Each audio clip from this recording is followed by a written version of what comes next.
कल्याणमध्ये 17 वर्षांपासून सुरू असलेल्या मानहानीच्या खटल्यात आता पुन्हा एकदा वेग आलाय।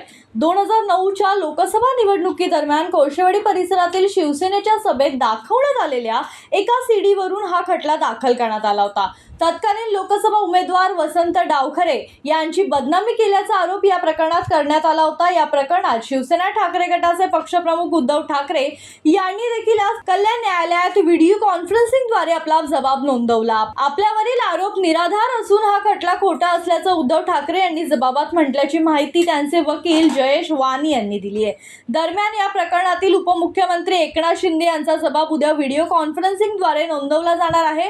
तर आनंद परांजपे आणि रमाकांत देवळेकर हे न्यायालयात प्रत्यक्ष उपस्थित राहून जबाब नोंदवणार आहे। त्यामुळे 17 वर्ष जुन्या या प्रकरणाकडे आता राजकीय वर्तुळाचं लक्ष लागलंय। राहुल कांबळे, जनशक्ती, कल्याण।